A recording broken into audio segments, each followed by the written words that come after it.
Okay, bowlers, return to your starting pair for the last 5 minutes of practice, please. Return to your starting pair for the last 5 minutes of practice.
Okay, bowlers, hold up on your practice, please. Hold up on your practice, recycle your pin setters to the first ball.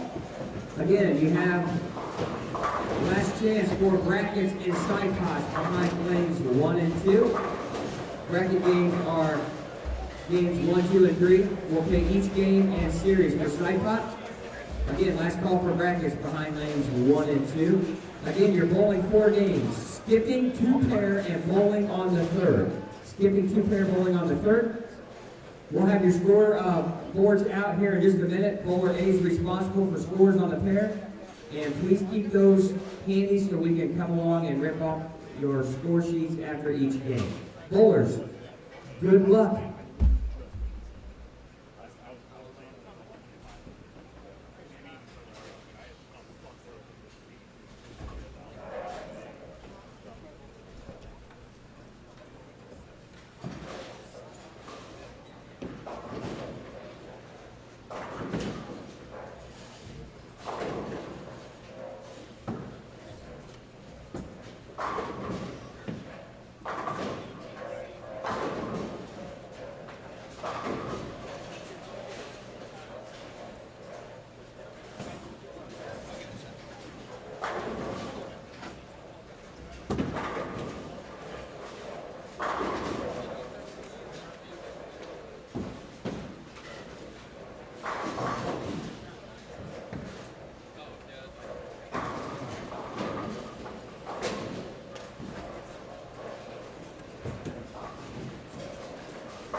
All right, game one of the noon squad has kicked off. They're about third frame in, fourth frame.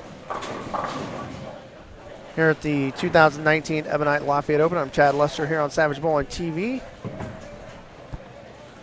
Looks like 40, right around 40 entries for this squad. Looks like we're on pace to be right around the total number of entries we've had last year. We'll be bowling 4 games today to try to get a spot in the top 32. 2 more squads coming later on, one at 3:30, one at 7. As always, want to thank our sponsors, Ace Fire Protection, Thompson Brothers Auto Sales, Tim Seifers, Big Four Socks, McCarty Motors, Smith Heating and Cooling, Schomer's Plumbing, and of course Awards Unlimited and Ebonite for their sponsorship.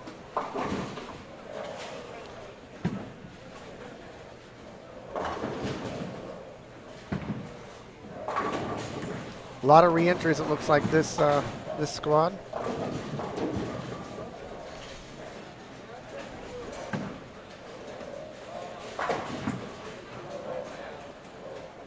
After we cut to the top 32, tomorrow begins match play at 9 a.m. Those are all best 2 out of 3 matches until we crown a champion, which should be around 3, 4 o'clock tomorrow.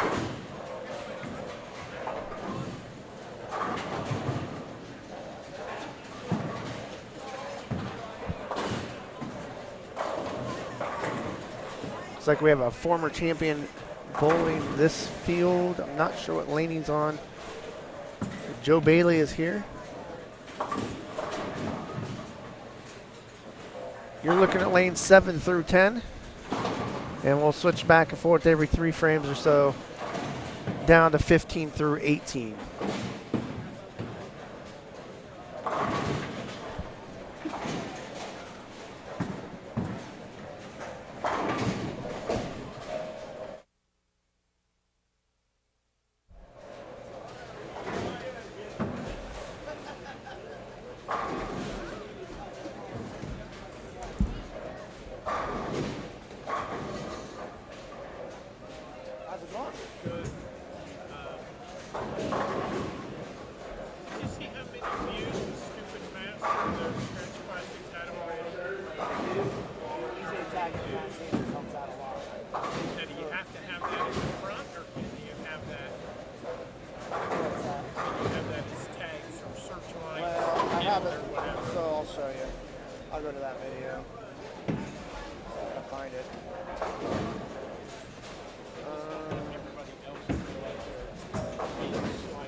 I mean, I did it to get views. Yeah, it's also in tags. So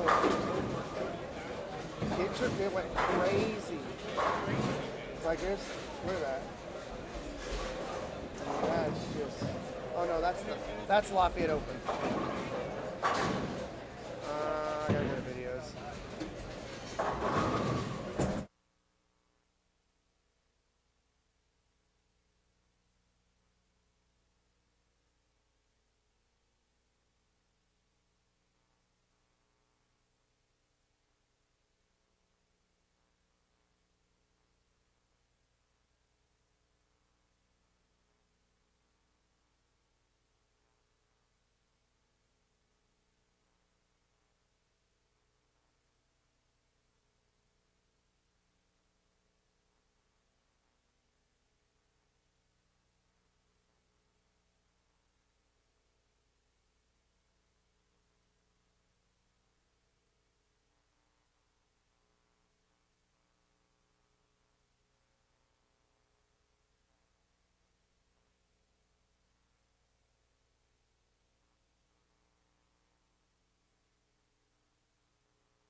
got it though because Maybe you see it off. Oh, I maybe had it on this one. That's Well, was it still recording? Was it both recorded? Or did it... no, that's the one that was on. How long ago did you do it? It would have been his 8th frame. I switched it at 6 frame to that one. But yeah, I can get 11, 12 on this camera. It might have cost me. Was it on 11 or 12? It was on 12. I'll have to go back and Well, look. so if you really have to remember, Yeah. something to show. Yeah. Yeah, I'll go back and look and I'll crop it out. If it looks good, I'll post it. Stop. Don't show me that.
All right, welcome to the 2019 Ebonite Lafayette Open here, powered by Savage Bowling TV. Scott Gilmore, Chad Lester in the broadcast booth, and updated scores for you here in the noon squad after game one. And again, we're seeing top of the heap, games are higher. Leading the way, Ryan Burks with 244. Matt Ogle second with 237. Tommy Tkatz third with 232. Evan Pollard shoots 228 game one. He's in fourth. Brian Halen in fifth with 221. Nathan Michalowski. Watch him. The overall squad leader, or excuse me, the overall high seed in the last two tournaments. Started out with 221. Jimmy Cook 210. Ryan Lakota 209. And Zach Tackett 204. And then Cameron Clark, Todd Hinkle, and Ryan Stubblefield round out your top 12 at 198. Josh Myers 194. Quentin Craw at 193, and Scott Schmall 192. Gene Perez and Chris Safarth right around there in 16th and 17th place at 191. So, Chad, there's some higher scores. Yeah. Which what we were hoping to see. Where, I was watching practice, and you see a lot of people playing different lines. I saw people putting surface on their equipment. So they're definitely trying new things and finding, better lines. Right, absolutely. I'm going to welcome in a guest commentator here for you, Chad, during this squad. I'm sure there's going to be a lot of great scores, but local bowler here who's won junior gold and now bowls for Marion University. Let's welcome in Jeff Mann. And Jeff, take it away here with Chad. Good luck, my friend. Yeah, we were waiting for the scores so you can come in here and talk to me. How's it going? It's going all right. How about yourself? I'm doing good.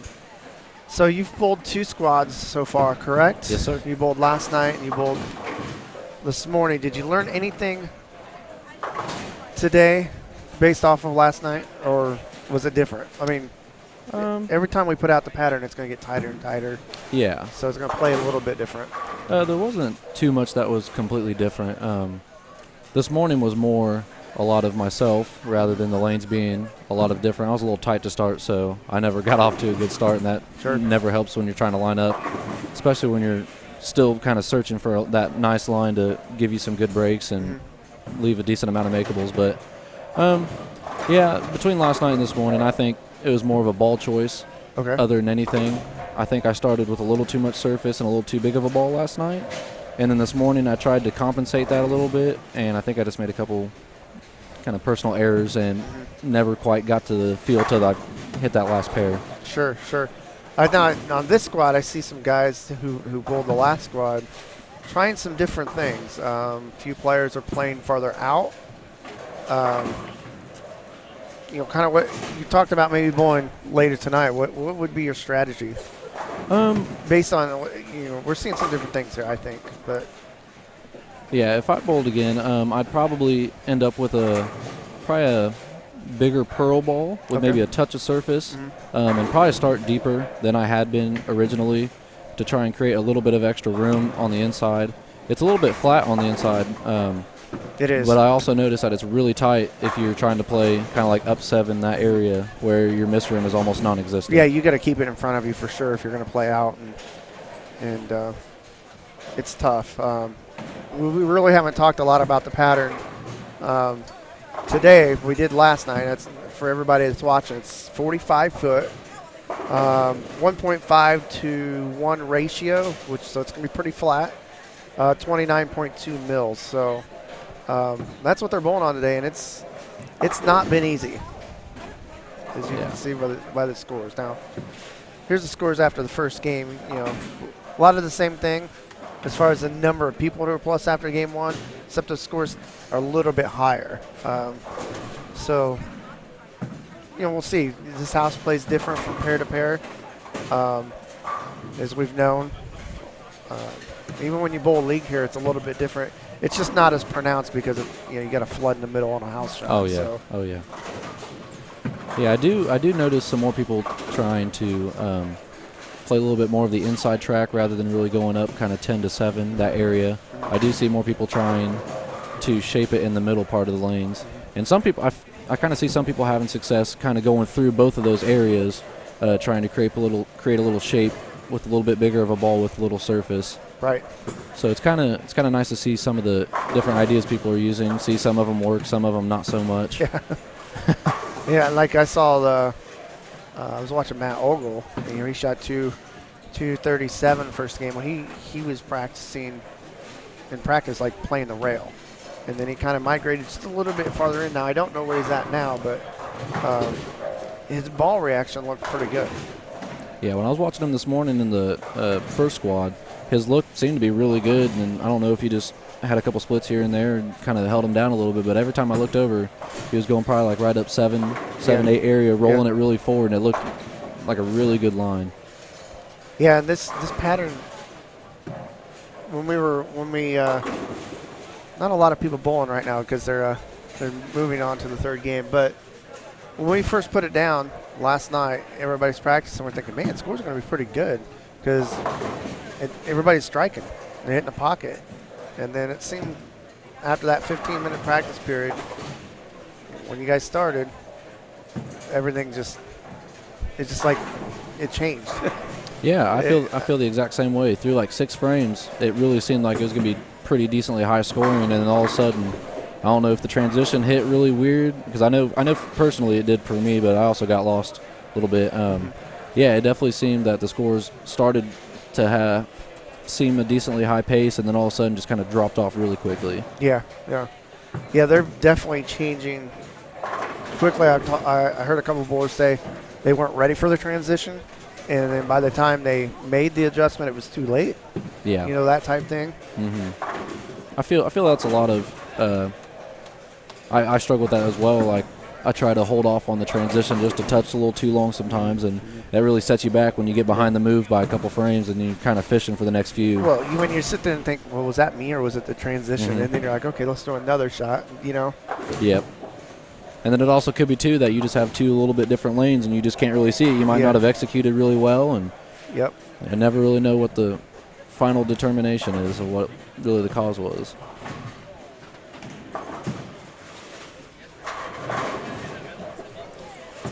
Seems like we've had a nice turnout so far this year, though. Yeah, it's been pretty good. I believe we're on pace to be about the same amount of entries as last year, so that's always a good thing. Oh, yeah. –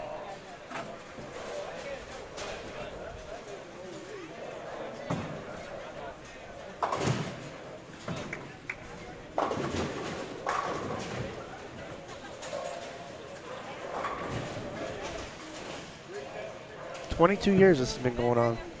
How old are you? I'm 20. 20. So you weren't even born yet when this tournament started. Yeah, I do really enjoy being able to go back on YouTube and watch some of the original, like what is Well, it, the Nirvana? Yeah, so Yeah. it started off was the Nirvana family restaurant opened. Nirvana was a family-style restaurant here in Lafayette.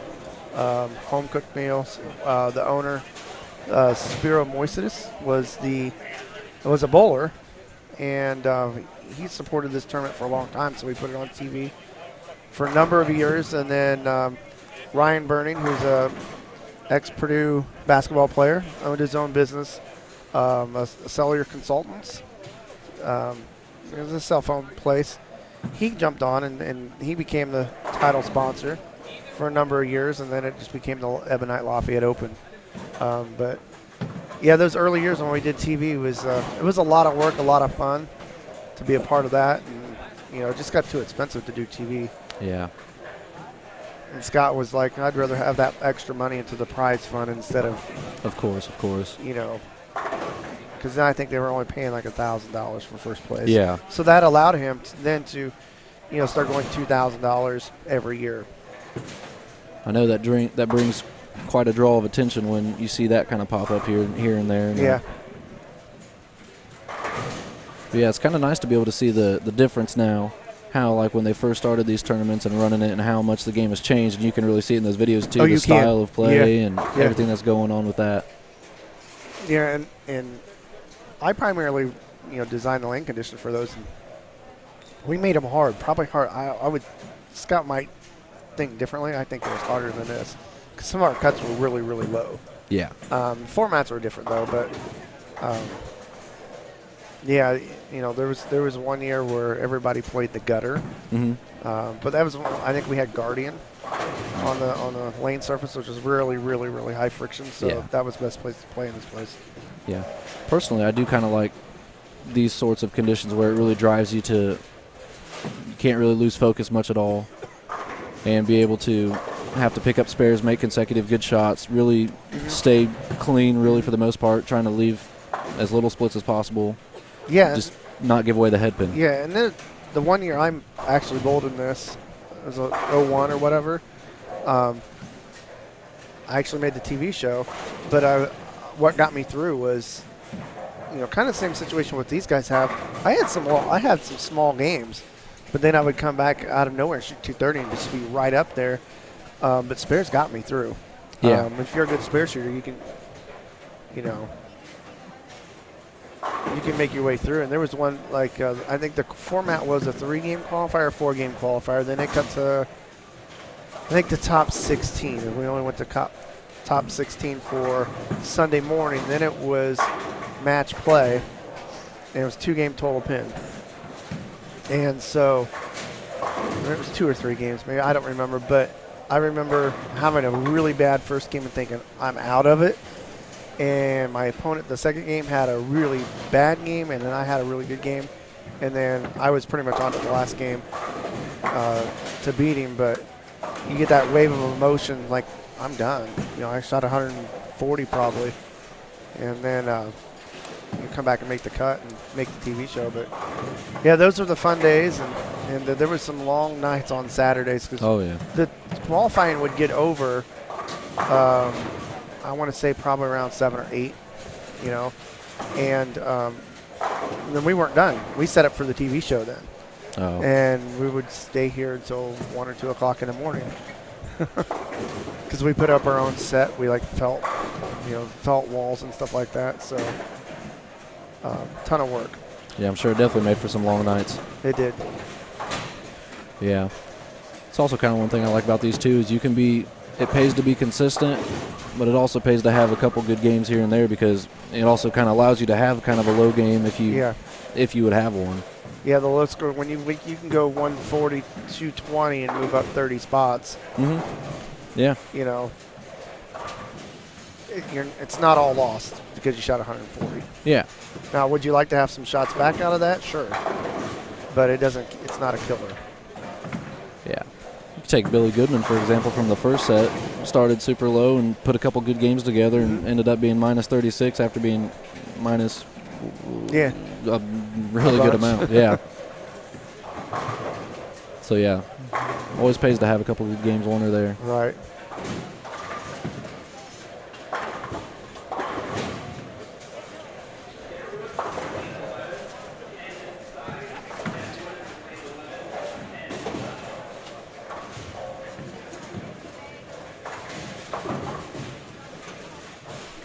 guess, you know what I forgot to do? Put up the standings up on our Facebook page. I'm surprised nobody said anything. No, I didn't. Trying to keep up with this. Usually these guys in the chat room will remind me. If you're watching, let us know where you're from. Make sure you subscribe to our YouTube channel. We'll have some more live streams coming soon. And I'm posting the scores after game 1 right now.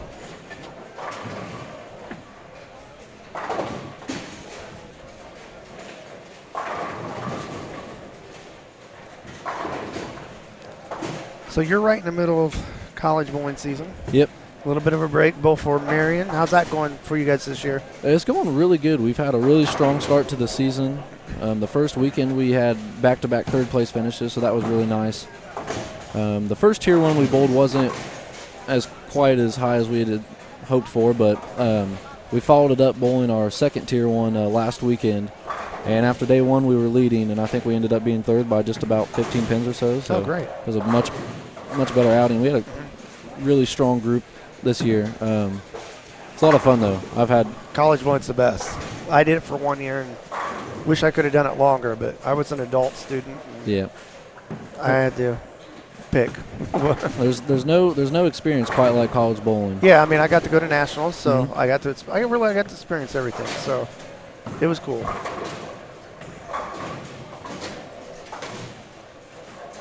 And then you guys shot the first Baker 300 in school history. Is that correct? Did I see that? Okay. Yeah. You finished it off. You were the anchor, right? Yeah. Yeah, it was really cool to be a part of. Yeah. Was that more nerve-wracking than a individual 300? Oh, yeah. It really hit me when I stepped up in the 10th and realized that I was the only one that had any chance to mess this thing up. So knowing that I held the whole team on my back right then for that game, because I knew we all wanted that. Yeah. We've had between the last couple of years, we've had front 7, front 8 like once or twice. But, yeah, that was really cool to have the opportunity to be able to finish it off like that. So it was really cool to be able to do that with such a great group of guys and kind of our own little family over there. And you guys have a women's team too, right? Mm-hmm. Yeah, how are they doing? They're not doing bad. They're kind of on the up and up right now. They're still kind of developing, and right now both teams are kind of in the process of recruiting as well to kind of build up the teams a little bit. But they're not doing bad. There's a lot of potential on it, that's for sure. Good. I know both teams have kind of suffered with a few injuries here and there between multiple players, so that's been kind of something we've been dealing with. So I think the girls' team is getting back to fully being healthy as well as the guys' team. So just kind of on the up and up, looking forward to bigger and better things as the next semester comes on here in about a little over a month. So, yeah. What do you have? What's your first term when you guys get back? You doing anything over Christmas? No, actually, we went to Vegas 2 years ago, my freshman year, and we bowled the 2 tournaments out there. And then last year we didn't do them, and it kind of allows us to increase our budget, I guess, if you want to say, and allow us to bowl a couple extra tournaments. Because that way we're not spending extra hotel costs, the flight there, flight back, all that other expenses that we don't have to worry about anymore. But the first weekend we come back. We move back in on the 13th, and then that following weekend we have, I think, back-to-back tournaments on both weekends. So, be full speed after that. Yeah, I remember when I bowled for Purdue, the first semester was busier than the second semester. It was literally tournament. I think we had I want to say 6 weekends in a row, clear through Thanksgiving. Yeah. Or something like that. Of course, with the match games in St. Louis was Thanksgiving weekend tournament. That's still back when it was walled up. Scores would just be outrageous. They were pretty high. That's the one that we were leading after day 1. Okay. And we had. See, I heard they made them harder. Well, they kind of do. It just kind of depends too on the year and kind of what's going on. And it also depends on the talent of the teams as well, obviously. Sure. The strategies that people bring into it as well. We had. Very first game, we had one of our own, Jordan Shepard, shot 300. Oh, nice. And we had 2 guys make all-tournament team. Oh, wow. So between 2 guys, we were 400 over just for them. Wow. And I know personally I went 78 or 73 over. I'm pretty sure we had, I think, 5 guys in the top, like 35, 40. So that was pretty awesome. I think we went 500 over, I think, roughly as a team around that area. But scores were definitely high. Wow. Yeah, that was always a term I always heard of. It's just usually a shootout. And Yeah. I will say that probably the highest scoring collegiate tournament is one of the first ones of the year in Wisconsin. I don't remember exactly which one it is. It's outside of Milwaukee still, isn't it? Yeah. Yep. It's at the Bolero Center. I think so. Yeah, I bowled that one. That was my first college tournament. And then that was fair scoring. Yeah. You know, when I bowled. I think I averaged 215 maybe and didn't get a sniff at anything. Yeah, we bowled there. I don't think we bowled it this year, but my freshman year we bowled it. And I want to say that I averaged like 225 or something like that and was like 9th or 10th. Jeez. I mean, yeah, it was just high scoring. Well, then we get to the Hoosier Classic, which is probably the hardest one. And now they run multiple patterns, don't they? Yeah, I believe so. I'm pretty sure that day 1 and day 2 are separate patterns. Yeah, we just it was one pattern for us. And that's when they used to have the old Sport Bowl on Guardian, and it was, God, I think he ran like 34, 35 foot flat. I mean, literally, I think I averaged 195, and I was tied for 7th with Sean Rash. I remember that because then he goes pro. I was like, oh, I got to look at this because I saved the standing sheet, and but I just missed all tournament team, you know. So, and I think I was the highest average on the team, and I bowled the B team because he had A team and B team back then. So it was a fun tournament. I don't think a lot of the guys understood the week of the tournament why I was just shooting spares and I wouldn't do anything else. I'm like, because I'm gonna need to.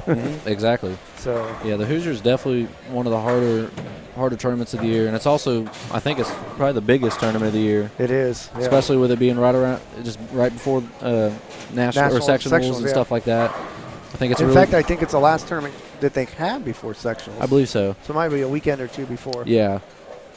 I'm pretty sure most teams kind of use that as like the final, tune up, see where everyone fits. Maybe there's some roster adjustments that they might need to make, and kind of see where everyone fits and kind of get a good grasp. Especially with all the big teams are there for that tournament, because I know like McKendree, Weber, Lindenwood, everybody that's kind of anybody in college bowling is there. All around the country coming from that. Exactly, yeah. So.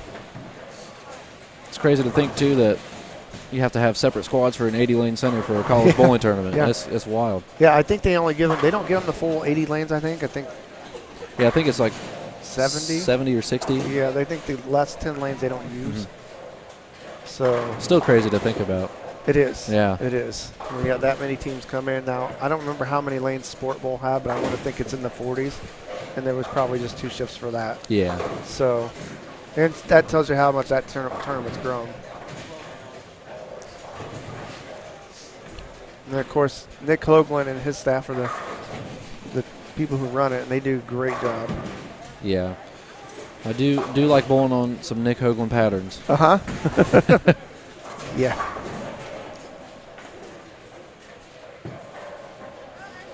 Well, they're about, they're in the second game? No, they're in the third game now. Third game, yeah. They better get us some scores down there, huh? Yeah. So they're about midway through game number 3 here at the Lafayette Open. Sponsored by Ebonite. I'm really curious to see what the scores are after game 2. Right. See whether they stay up decently high or if they kind of start dropping off on average how the last 2 squads have gone. Yeah, Matt Sanders is right here in front of us, and I see him. He'll double, and then he'll, he left the 3-7 here. Just can't get anything together. Yeah, that's kind of the problem I had this morning. I could get 1 or 2, and then, I might just miss or get around it a little bit with my hand and have little personal faults here and there, and I'd ruin the game. I think the first game I had probably 5 or 6 splits, and I didn't feel like I threw it that bad, and I just didn't match up, didn't throw the right stuff first. So. Well, a lot of the players are saying this is speed sensitive, very speed sensitive. Yes, as we've got the agree. Score sheet. All right, here we go. After game number 2, you have your leader. We have co-leaders actually, both plus 38. We have Ryan Burks and Zach Tackett. Plus 30, third place, Tommy T-Cats. 4th, plus 27, Matt Ogle. 5th, plus 24, Brian Halen. Sixth, Nathan Mikulowski at plus 16. Evan Pollard 7th at plus 7. That's all that is plus. So 7 guys plus. Round out the top 10, we have Cameron Clark minus 2, Ryan Stubblefield minus 4, Sean Bibby minus 6, and then 11th, tied for 11th would be Jimmy Cook and Gene Perez. So scores dropped a little bit maybe, but still there's more people plus than what there usually has been the last couple squads. Only Yeah. that a couple though. Yeah, I know the Friday night squad started out with I think 3 or 4 people plus, at least after the first game, and then as you saw, ended up being one guy went even. Yeah, there was 10 people after the first game, and then it just kind of went down from there. So, and we were, Matt Ogle was with me on the broadcast during the third game, and we didn't think there was anybody that was going to be plus. I could see it. It got really tough and really tricky on Friday night. I will say there's a little more kind of hold, a little bit more integrity that I saw today with the pattern than there was on Friday night, which obviously you kind of can expect that to come once you start laying it down. You put it down so many times, that's what's going to happen. Plus, Yep. we always double strip that first squad to make sure the house shot's completely Yep. gone.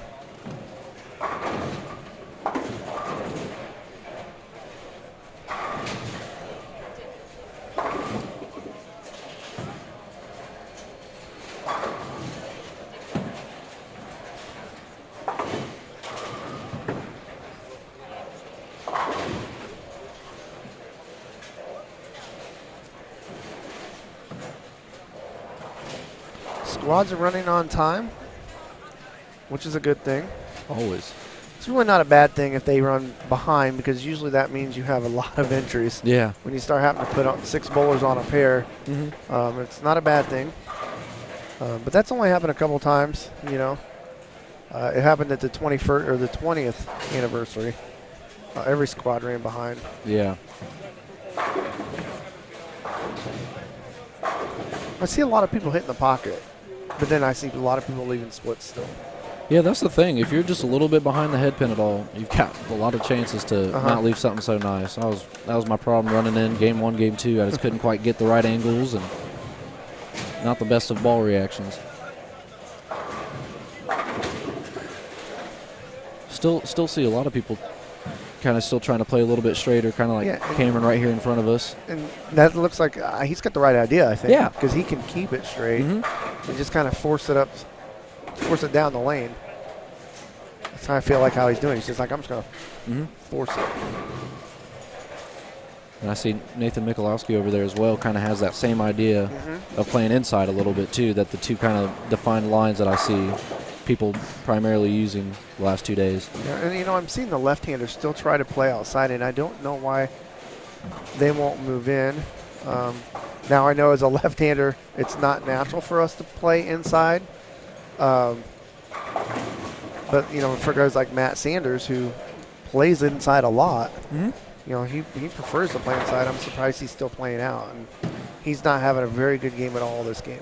Yeah, I wouldn't mind seeing one of them kind of try and jump in a little bit and just kind of float it. They wouldn't have to jump in too far, I don't think. They could probably bump in maybe like 10 to 7, something around that area, instead of trying to go like 6 to 5, 6 to 4. Yeah, and that's what they're doing. And they've it just looks like it's big time over under. Yeah. I feel like if they did that, maybe ball down a little bit, something a little like kind of middle of the road ball, might not look too bad. No. Might give them a little more room at least, or kind of be a little safer play. I would expect it to be at least.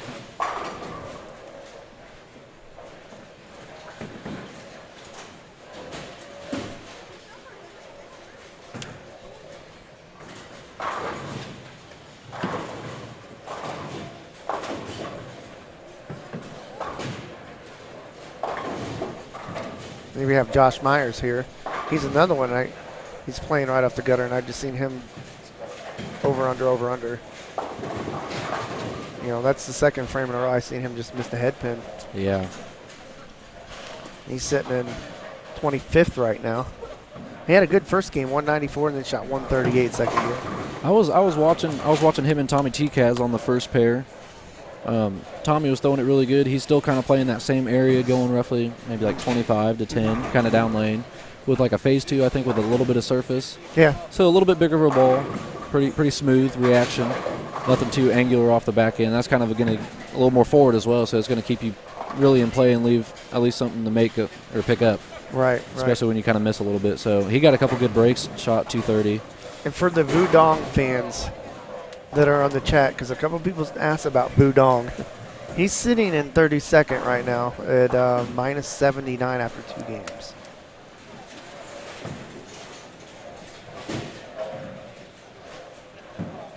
For those of you who don't know Vu, he bowls in everything. He's a great guy. Loves the sport. Oh, yes. And he actually made a run at the Scratch Classic back in November that we broadcasted. That was a purple hammer, I think, that Matt switched to.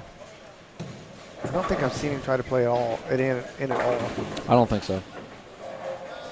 That wasn't a terrible shot. If you soften it up a little bit, it might make it. But at the same time, I don't know how much pair-to-pair it'll be similar completely. Well, when you start softening up, then what happens at the bottom of your swing when you hit up a little bit more, then it jumps. Yeah. I was watching Gene Perez do that a little bit on Friday night, and his look wasn't bad because he was like 2-10, 2-0 the first 2 games, and then just kind of fell off a little bit. That reaction went away, and I don't know if it was him or maybe a little bit of combination of him in the lanes and whatever else. And I see kind of what Matt's trying to do with switching to urethane. He's trying to take the lane condition out of it a little bit. We'll see what he does here because he just switched to that ball.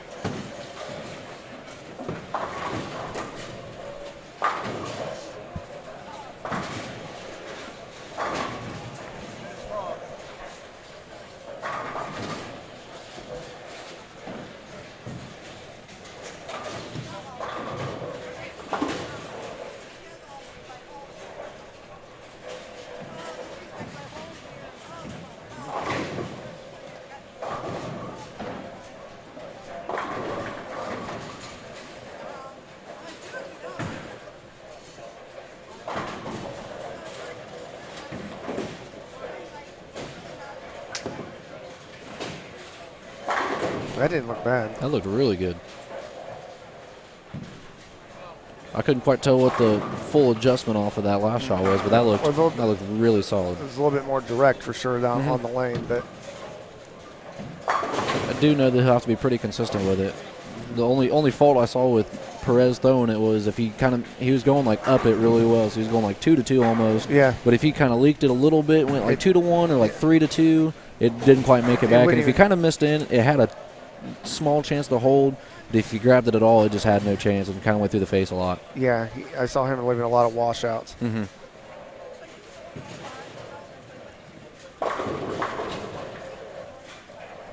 I still feel like if you leave yourself something makeable. Yeah, you're still gonna get some lucky strikes, whether it's a Brooklyn or a regular strike. But yeah, if you just don't give away the head pin, that eliminates a lot of kind of worry about missing a lot. And if you can keep it generally close and kind of grind out a couple 190s and stuff like that, usually helps quite a bit.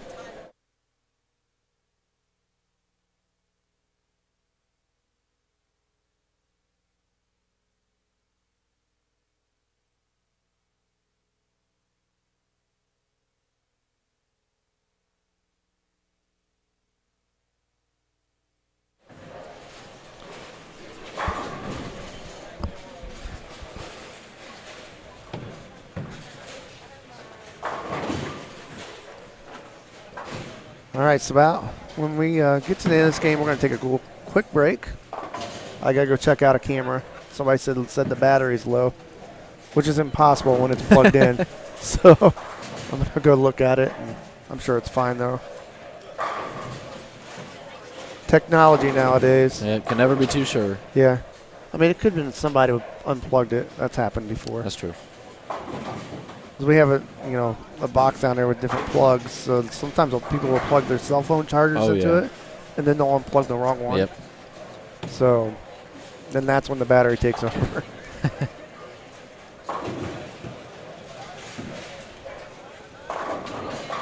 All right, so we'll go ahead and take a break. They're just finishing up game 3 of 4 for the noon squad. And we'll be back here in just a few minutes.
Joey?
All right, welcome back, ladies and gentlemen, here at the 2019 Ebonite Lafayette Open, powered by Savage Bowling. Scott Gilmore, Chad Lester back in the broadcast booth. I want to thank Jeffrey Mann for taking some time out of his day to talk with you on the broadcast here during our noon squad portion. We're through 3 games, and Brian Halen finds himself at the top of the leaderboard in this squad at 641.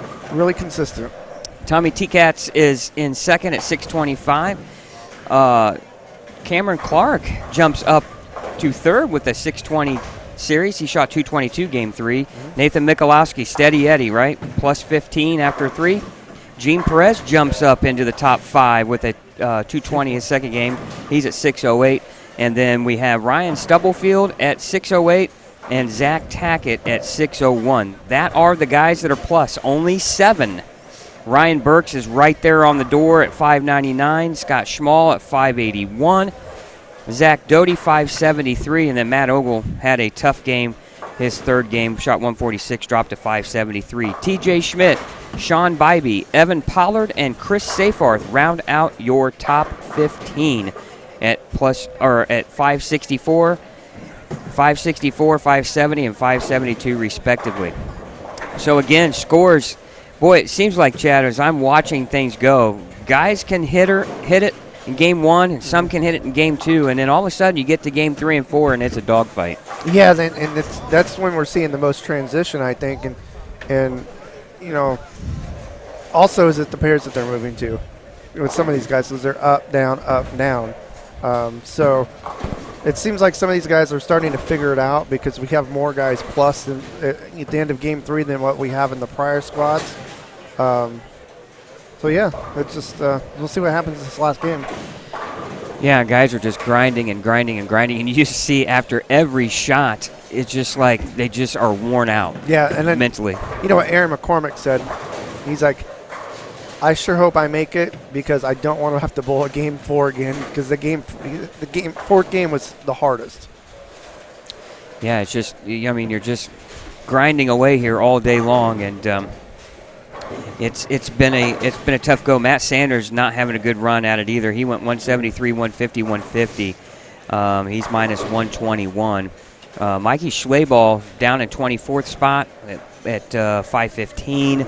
So some guys really struggling. Bailey Maverick at 557. He's kind of hovering around the top 20, but obviously he needs to have a big game here to feel like he has a chance to make a run. So again, it's tough go here. And one thing that I'm looking at, Chad, is you just got to be so patient. Really go with like the Vinny Atria approach to it. Just be very methodical, right? Yeah. Slow everything down. You got to slow your mind down. You got to slow your body down. And it's no surprise that Nathan Michalowski is right there near the top of the squad. This guy is very methodical, very patient. I think he relishes this type of condition. Doesn't look like anything phases him. No high, no low, right? And one thing about Nathan is he's very straight. It doesn't look like he's doing a whole lot to the ball, but he is. But it's very, very much in play. He does not give the head pin away hardly at all. No. And you almost, in a way, can say the same thing about Jeff Circle because he's kind of slow and methodical, and he matched up really well with this condition, the last squad. Well, you're getting a good look right here of Matt Sanders down on lane 17, I believe. Yeah, and he switched to a purple hammer and went much more direct. Yeah, that looks a lot better than what he had been doing. I told him the last shot in the 10th when he switched to that ball, it looked a lot better, and he says, now if it could just stay that way. Right. And I think that's been the tough thing for a lot of guys is once you get something, it goes away. You just don't get comfortable, right? No. I think what you're going to see is you're going to see the guys that do you're going to see some really, really compelling matches tomorrow morning in the match play portion. I agree. And that's what Matt Ogle and I were talking about last night was with the scores this low, the matches on Sunday are going to be pretty exciting, I think. Well, and here's the thing. If you can manufacture a double, it's going to be huge. The one thing I like about the format tomorrow, not tooting my own horn, but it's best 2 out of 3. If you shoot 130 and your opponent shoots 230, it doesn't matter. Yeah. It's 1-0. Yep. You can come back, win game number 2, and then game number 3, total pins don't matter. No. So I think you're going to see some really compelling matches tomorrow. Oh, Cameron Clark there with a good shot on lane 17. He's got the right ideas as far as the line he's playing, I think. He's going right off the corner. Yep, keeping it really straight. Yeah, with the best 2 out of 3, it's like if you're getting beat pretty bad and you don't have a very good game, then you can use those last few frames of that game to try to find something to get lined up for the next game, and it's not going to hurt you because it's not total pins.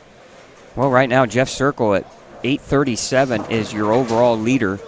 And, I was talking to someone a little bit before I came on the broadcast here, Chad, that when you have him like this, I know a lot of people, they don't like it, I think personally is that you are, in a situation where 1, 2, or 3 pins can make a huge difference. When you sometimes get a easier scoring pattern, the matches, the games aren't close. The scoring isn't close. You're going to have somebody separate themselves from a wide margin. Well, that's what we're going to see later tonight. That 30-second spot, the people below them, the field's going to be scrunched. Yes. So there's going to be people who are going to miss by just a couple pins. And so you said the chat room's been busy? it's been a little bit quiet, but there's still plenty quiet. of people watching. A little quiet. Hey, we look. LJ's wife is still watching. Well, he's just off to the pair here. He's actually bowling on the championship pair on 11 and 12, so you'll see him out of the corner of your screen if we switch back over to 7, 8, 9, 10. But right now we have some really good bowling here on 17 and 18. Cameron Clark just comes in light there. Cameron Clark sitting at 620. He's probably thinking, man, give me 190 and I'm out the door. Yeah, let's just get through this. Another strike for Brian Halen off your screen. He's got 97 in the fifth with a strike. Now here's Matt Sanders on lane 17. Strike. Urethane is working right now. That's a 3-bagger for Matt. It reminds me of the line he was playing at the Scratch Classic with the urethane. We didn't know if urethane would work, but there's so much friction, it's hard to eliminate urethane, I think. With this in this center, yes. If you got the hand, and there's so much built-in friction here, it's hard to eliminate urethane. There you go. Good shot by LJ on lane 11 with the strike. His wife approves. LJ, your wife approved on that shot. Your wife approved on that shot. She liked it. Oh, I'm going to catch it from him afterwards. But all right, Nathan Michalowski. She said, shh. I told him I was cleaning. Joe Bailey with a spare there in the seventh. Joe's struggling. I imagine you'll see him re-enter for another chance. Now Nathan Michalowski here on lane 14. He does have a double. He made this look so easy the last 2 years. Now you're looking at Cameron Clark on lane 17 here on your screen. Charles Kirby to your left there on lane 16. Now, and he gets the 10-pin to knock out. I know you can't see it, but 3-bagger for Nathan, and he's on his way. Now, big shot here from Cameron Clark.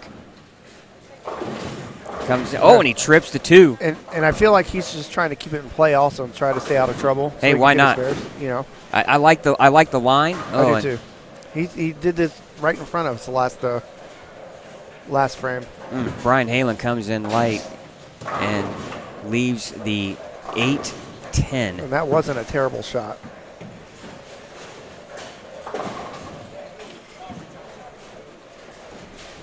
Now you're going to get a look here at Zach Tackett, I believe, on lane 17. Good pairing there. Cameron Clark, Matt Sanders, Zach Tackett.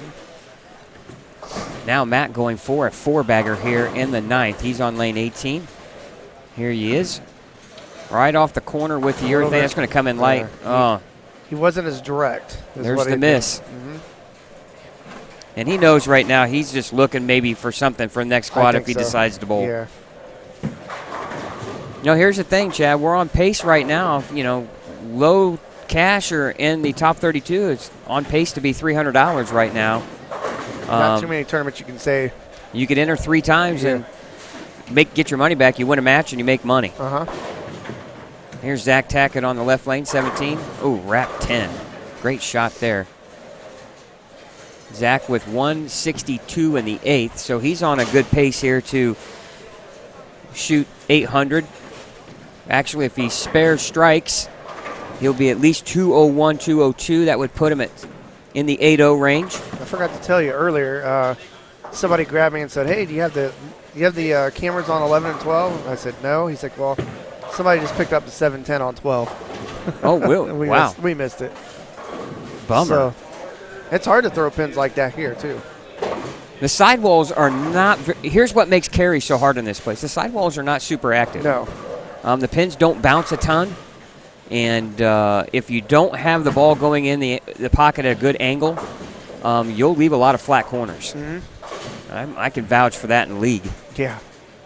I bowled here a lot of my life, and it's ball. It's always been a tough place to carry.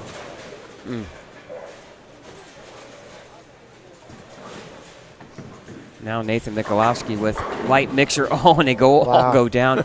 I'm telling you, he is in contention, Chad, to be the high qualifier again. To do it 3 years in a row. That is And not absolutely win. And not amazing. win the tournament. You know? Second last year to Brian Heyman. Who was the last number 1 seed to win? Do you know? Ooh, that's a great question. I know we've had at least one. I think Vinny Atri, I know, was a high qualifier and won. Terry Clayton might have been one too. And Gary Ness? Possibly. I don't think so, though. I don't think Terry's ever led qualifying. Was Kyle Sherman?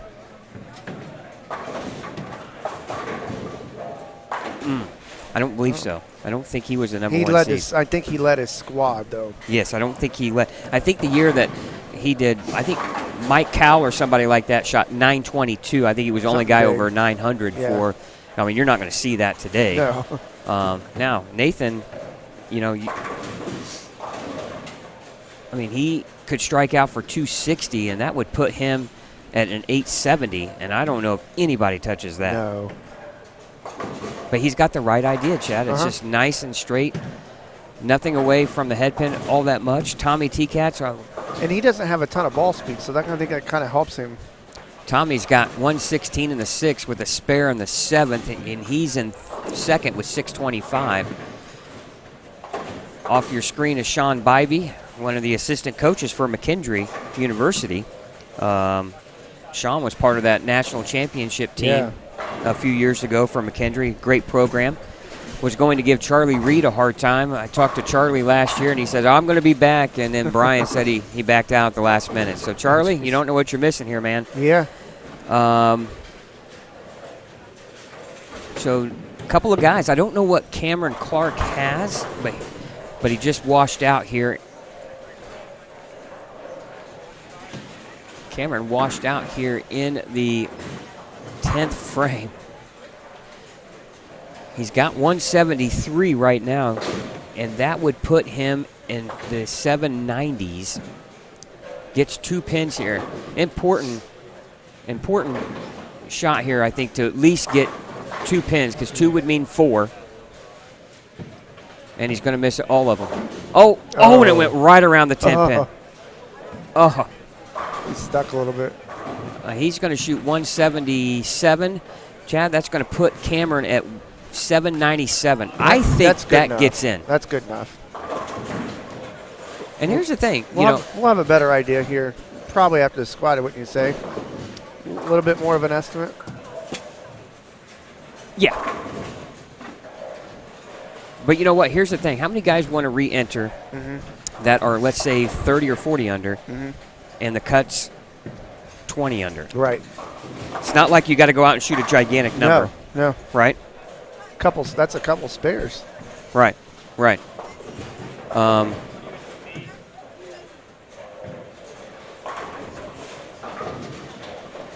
You just have to avoid the big split, the washout split, or the 4-6 combination of something.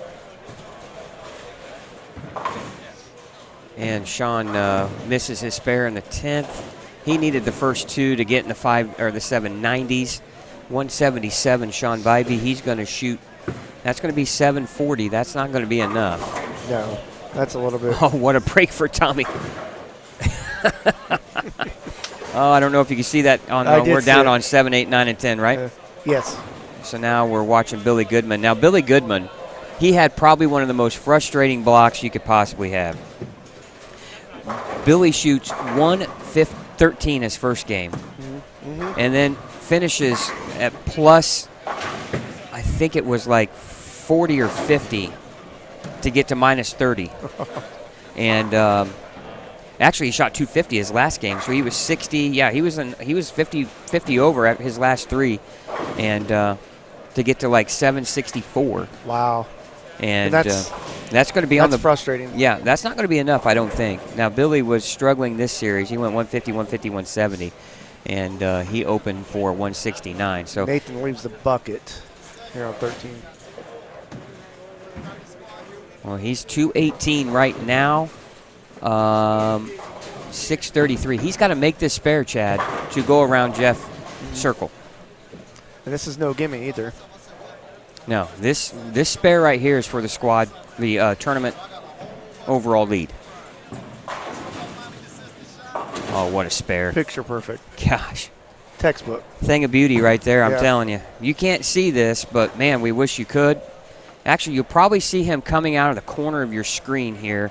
If you look at the Lafayette Open sign, Just to the right.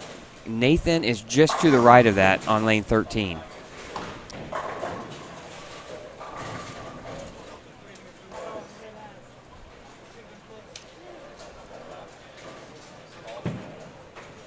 And he's getting ready to go here.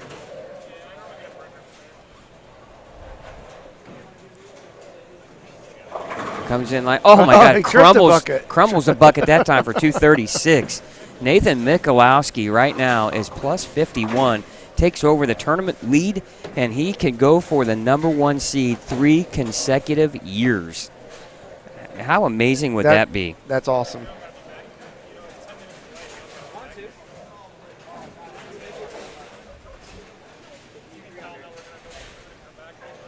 It's like just about everybody's done. Once we're done, we'll go off the air and post all the standings on our Facebook page.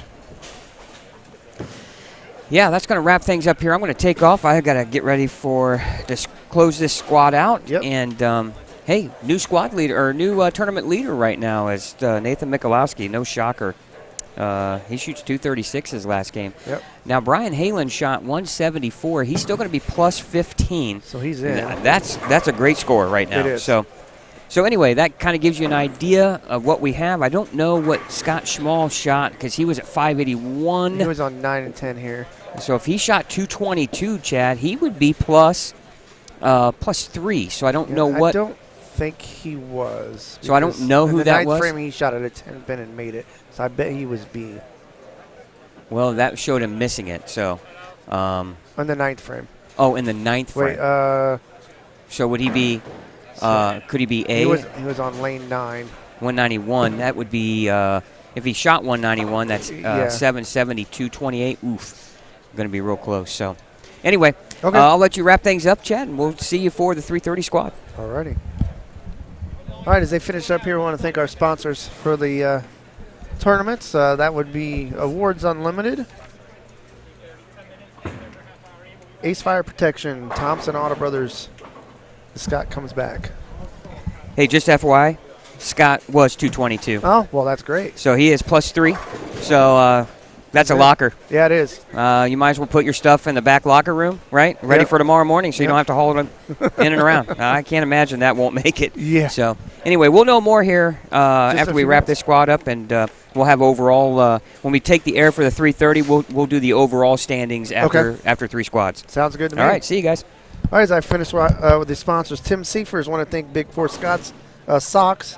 David is here, has a table set up. Check out his socks. Find out what they're all about. They are awesome. I want to thank McCarty Motors, Smith Heating and Cooling Drain Service, and Schomer's Plumbing. Also Ebonite, Mustang Alley, and Savage Bowling TV.